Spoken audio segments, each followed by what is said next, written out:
Good afternoon, everybody. Good afternoon. This your boy Juan Diesel, and I'm back with another video. This one's called "Why America Loves Hated the Irish," the history of the Irish American. Let's get into it, folks, and don't forget to subscribe. Today, Irish Americans are just considered Americans, but when they first came to the country as refugees, they were seen as an infestation, a plague. Here's why Americans hated, but now love, the Irish.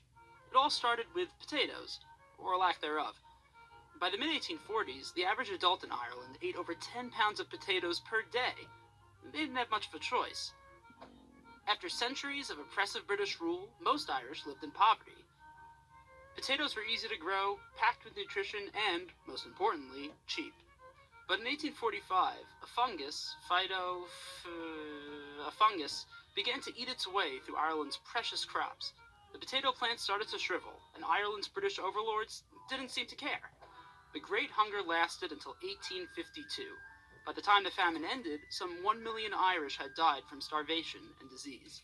By 1855, nearly 2 million had fled, the majority of them to the United States. The Irish encountered much resistance in the U.S. for several reasons, including religion. Most of the Irish immigrants to the U.S. were Roman Catholic, and there had long been bad blood between Protestants and Catholics. Some Protestants believed this exodus of Irish immigrants was a papal army seeking to overthrow the U.S. government and establish a new Vatican in Cincinnati? Others just worried that these newcomers would take their jobs. As with every wave of new immigrants, most of the Irish who came to the U.S. during this time ended up taking dangerous, low-paying work. Irish Catholics also brought their love of the drink. Irish-owned pubs popped up across the country, giving the new immigrants a foothold in the economy, but also leading to an ugly stereotype: the Irish as job-stealing, drunk cretins. Discrimination was rampant. Entire political parties sprung up to fight this perceived Irish menace. Members of the so-called American Party referred to themselves as know-nothings, because when questioned about their membership, they claimed to know nothing. But they had a very active agenda, and vowed to only elect native-born Americans. No, not them, just the non-Catholic whites. They also started violent riots and picked street fights in Irish Catholic neighborhoods. But after years of discrimination, the Irish fought back, not in the streets, but at the ballot box. Their sheer numbers gave them strength. They voted Irish Catholics into powerful political positions across major East Coast cities. At the same time, non-Irish Americans also started to come around to the whole Irish pub thing.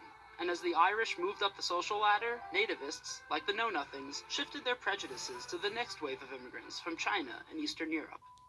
The Irish became Irish Americans, and non-Irish Americans started to act more Irish, or at least how they thought the Irish acted.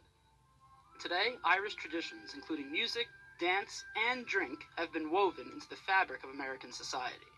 So the next time you fly an Irish flag on St. Paddy's Day, remember what Americans once hated and feared is now a staple of our culture.